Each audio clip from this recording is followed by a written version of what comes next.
Welcome back everyone, and it's time to go balls deep! And in this video, I am going to explain the power of the Wizard King Julius Novachrono in his prime. This is the power that he possessed at 42 years old to put it into perspective of just how overpowered he truly was. This man had to be written off by Tomato for being so godly.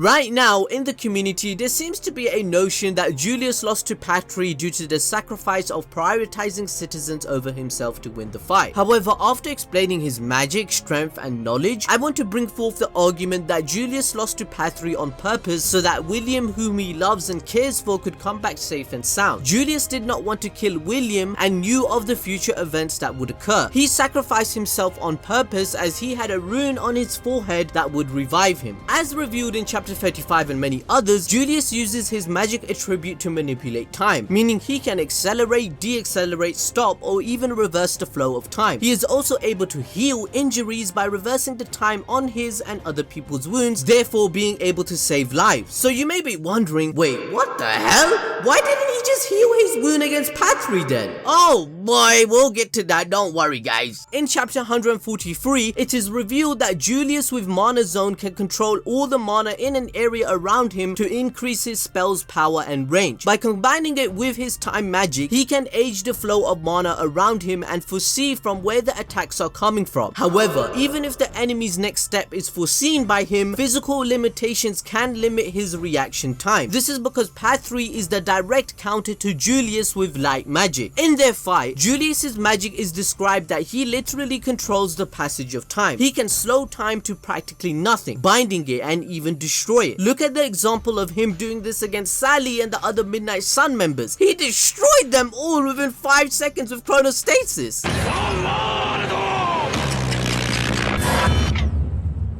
Patri states in their fight that any single attack from Julius carries lethal force. So again, this just poses the question of why he didn't use lethal force against Patri. However, because Patri knows he has light magic, which leads him to believe it's his destiny since light counters time due to the speed of light being a measurable speed that can keep up with it due to the theory of relativity. Remember guys, I have that degree in anime bullshit science, and Tabata really is a genius of using his big brain to come up with this logical answer. Guys, let me use my science, right? Basically, the speed of light is the final barrier to time, as the speed is constant and it is believed to be the fastest any object or atom can travel. So if Julius's power has the ceiling of physical limitations, then light, which can travel at 300,000 kilometers per second, and a human brain, even if you are a beast like the Wizard King, your brain can only process images or senses in 13 milliseconds, as stated by this MIT study in 2014. On top of that, according to Einstein's general relativity, light speed is the upper limit for the speed at which conventional matter, which is defined as anything which has mass and volume, they are stuck at traveling at this speed of light. What the fuck?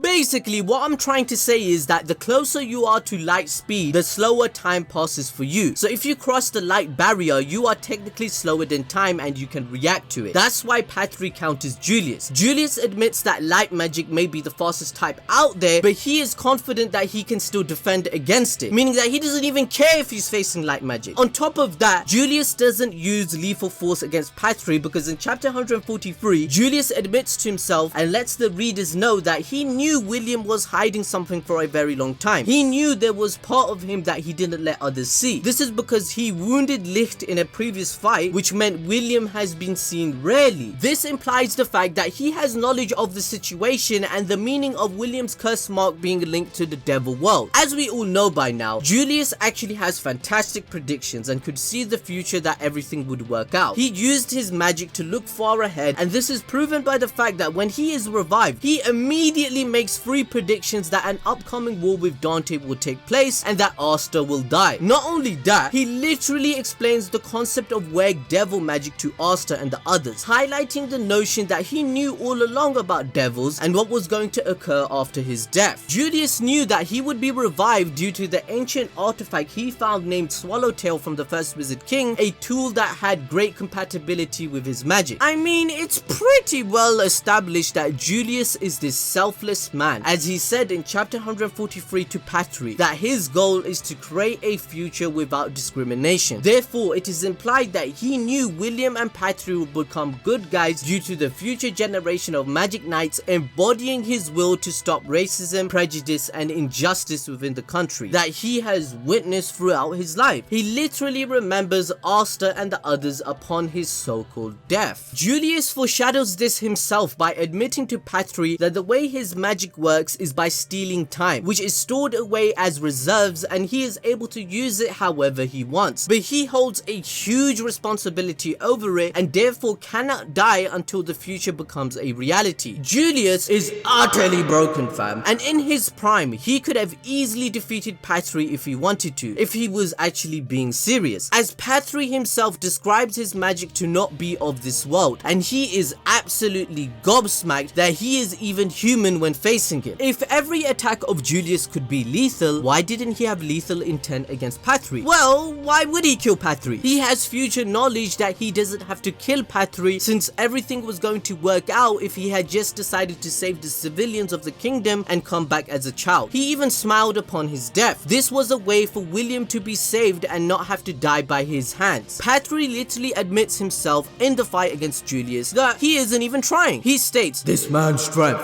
he's just a human, but what the hell is this man? He's trying to restrain me without killing me. He's sparing his strength."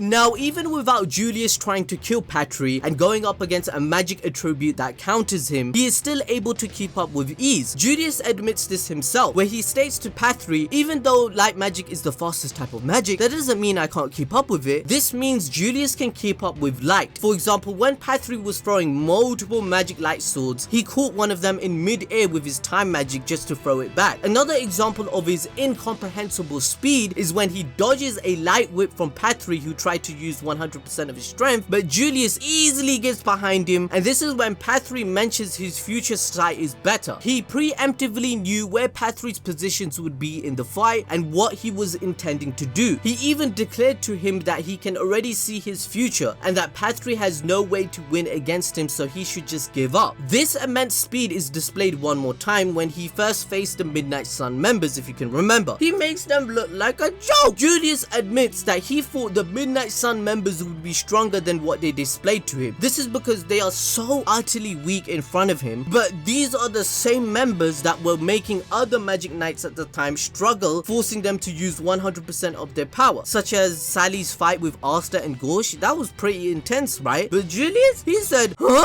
These guys are boring." Julius bodied all of them within seconds on his own.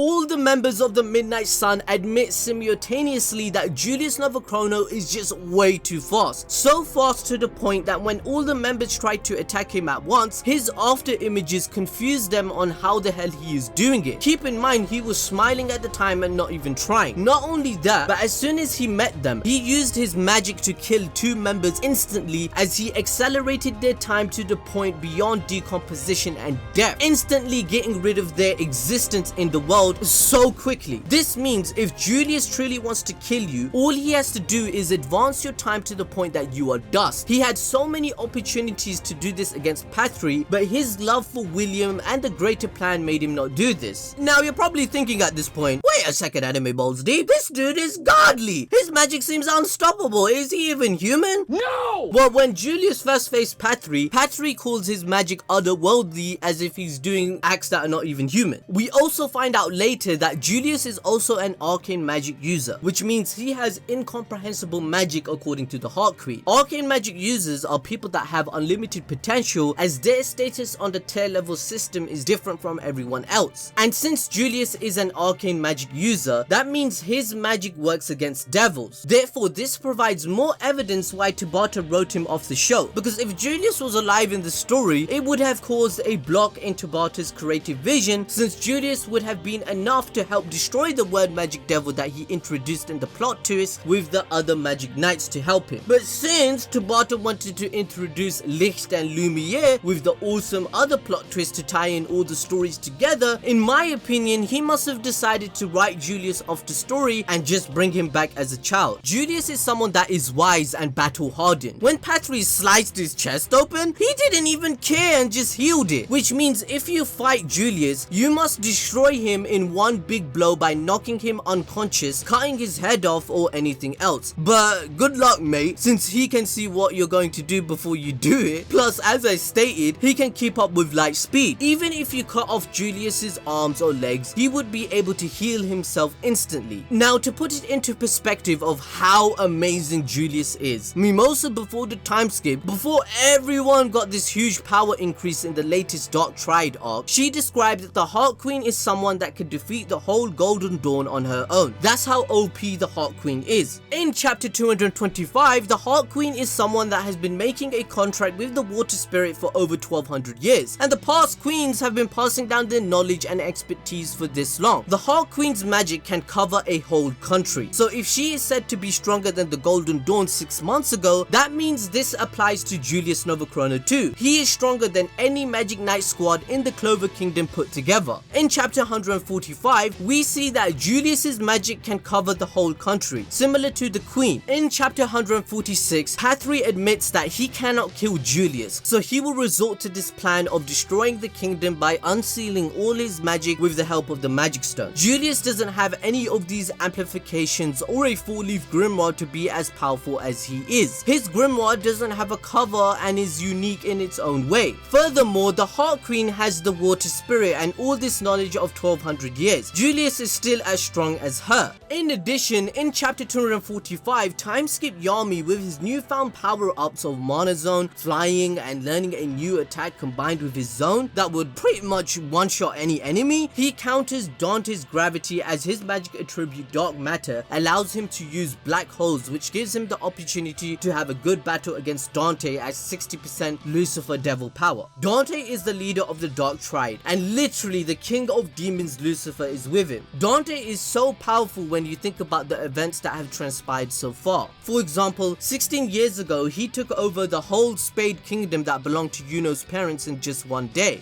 This prowess is further depicted with his subordinate Xenon soloing the Diamond Kingdom Magic Knights with multiple captains involved all on his own, destroying them. Xenon also destroyed timeskip Golden Dawn that had elf amplification with his team, capturing William with only 55% of his devil power. So with all of these insane feats, Yami, whilst fighting Dante in chapter 245, he still states that he is not at Julius Novachrono's level in speed or strength. Yami is someone that knows Julius the best, as they worked together in the past, and he is the one that decided for Yami to create the Black Bulls, so him saying this must be a fact. This puts it into perspective that Julius at a minimum is able to keep up with, if not more, of Dante's 60% Lucifer Devil amplification, because Yami in chapter 246 actually almost kills Dante at 60% with his new one-shot sword spell. It's not like Julius doesn't have these sort of attacks. Dante survived this only because he had the second type of magic, which is healing. I think Dante at 100% devil power facing Julius would be equal in strength. But if you think about this balls deep, it still shows that Julius is stronger as a person, because the Dark Triad are people that are using devil powers to amplify their magic, whilst Julius is just a normal human being with no amplifications of magic stones, devil magic, or anything. Honestly, imagine if Julius had a devil on top of his time magic, which combined, he could potentially destroy the Dark Triad. At a minimum, we have established that Julius at 100% strength in his prime, he is a country level threat that could absolutely destroy entire Magic Knight squads on his own and invade countries if he wanted to. But since in Black Clover chapter 145, we see Julius witness the disgust of nobles in his past and how they value commoners and are basically prejudiced. Julius says himself in chapter 145, whilst they possess high magic power, they use it only for their benefit. There's no other reason why. Why do they even bother living? I was continuing to search for my purpose for the Magic Knights. Julius states on page 8 of chapter 145 that with his power and status, with all the hard work and changes he has made, it's not like it changed dramatically, but gradually, certainly little by little, country's civilians are beginning to change. Julius basically admits he purposely has been manipulating the country for the greater good from the very start. Someone like Dante would disgust him.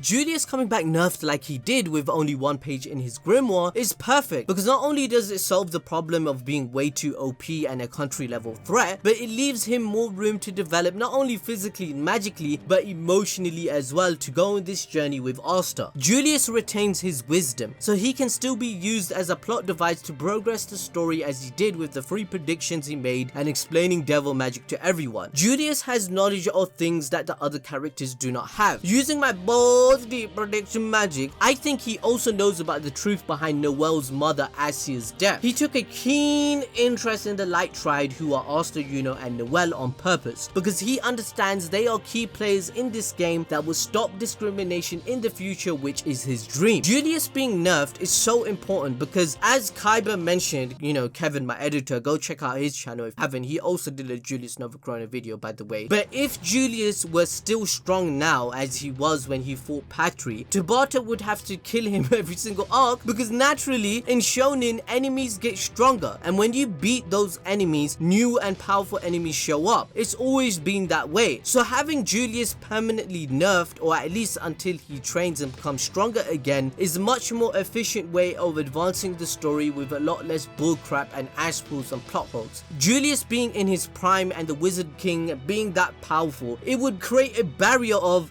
why doesn't Julius get involved? Why hasn't Julius fought Dante? Why isn't Julius solving the issue? Readers would always bring this up in the power scaling, which is perfectly true. Anyway guys, let me know your thoughts and opinion in the comment section below. I hope you enjoyed this video. Make sure to follow us on Twitter or Instagram. Also smash that notification bell, because we cover Black Clover videos all the time. If you want me to do this for another character, let me know who in the comment section below, and I'll see you guys next time.